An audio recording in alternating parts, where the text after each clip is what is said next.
अस्सलाम वालेकुम। मोमिन से फरिश्तों का कहना कि दुल्हन की तरह सो जा और मुनाफिक व काफिर को ज़मीन का भींचना। हज़रत अबू हुरैरा रज़ियल्लाहु ताला अन्हु फरमाते हैं कि अल्लाह के रसूल सल्लल्लाहु ताला अलैहि वसल्लम ने इरशाद फरमाया कि जब मैयत को कब्र में रख दिया जाता है तो उसके पास दो फरिश्ते आते हैं जिनका रंग शाह और आंखें नीली होती हैं। जिनमें से एक को मुनकिर दूसरे को नकीर कहा जाता है। वे दोनों उससे पूछते हैं कि तू क्या कहता है उन साहब के बारे में जो तुम्हारी तरफ भेजे गए। वह अगर मोमिन है तो जवाब देता है कि वह अल्लाह के बंदे और उसके रसूल हैं। मैं गवाही देता हूँ कि अल्लाह के सिवा कोई माबूद नहीं और बेशक मोहम्मद सल्लल्लाहु ताला अलैहि वसल्लम अल्लाह के बंदे और उसके रसूल हैं। यह सुनकर वे दोनों कहते हैं कि हम तो जानते थे कि तू ऐसा ही जवाब देगा।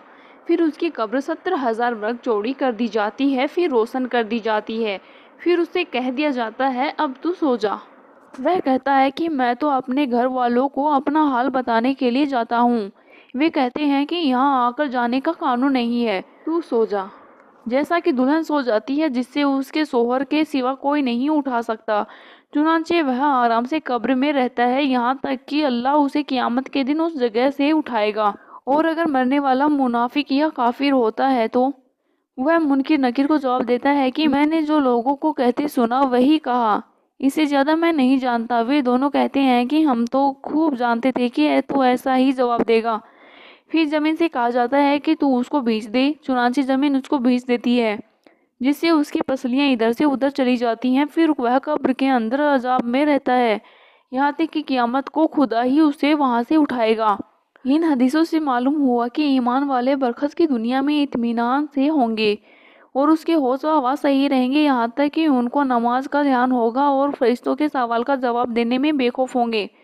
और जब अपना अच्छा हाल देख लेंगे तो वह घर वालों को खुशखबरी देने के लिए फरिश्तों से कहेंगे कि मैं अभी नहीं सोता, घर वालों को खबर देने जाता हूँ। और बहुत ज़्यादा खुशी में अपना भला अंजाम देखकर फौरन ही इसी रात कायम होने का सवाल करेंगे ताकि जल्द से जल्द जन्नत में पहुँचे। जिस पर अल्लाह का करम हो उसके होश व हवास बाकी रहते हैं और उससे अल्लाह जल शानहू सही जवाब दिलाते हैं, जैसा कि सूरह इब्राहिम में फरमाया। ईमान वालों को अल्लाह इस पर पक्की बात यानी कलमा तैयबा से दुनिया व आखिरत में मजबूत रखता है। हज़रत उमर रज़ियल्लाहु ताला अन्हु से अल्लाह के रसूल सल्लल्लाहु ताला अलैहि वसल्लम ने फरमाया कि ये उमर, उस वक्त तुम्हारा क्या हाल होगा जबकि लोग तुमको कब्र में रख कर और मिट्टी डालकर चले जाएंगे। फिर तुम्हारे पास कब्र में मुम्तहिन आएंगे जिनकी आवाज़ सख्त गरज की तरह होगी और जिनकी आंखें नज़र उचक लेने वाली बिजली की तरह होंगी। तो वे तुमको हिला डालेंगे और तुमसे हकीमों जैसी बातचीत करेंगे। बताओ उस वक्त तुम्हारा क्या हाल होगा। हज़रत उमर रज़ियल्लाहु ताला अन्हु ने अर्ज किया कि अल्लाह के रसूल, क्या उस वक्त हमारी अक्ल हमारे साथ होगी? आपने इरशाद फरमाया, हाँ, इसी तरह तुम्हारे अक्लें तुम्हारे पास होंगी जैसी आज हैं।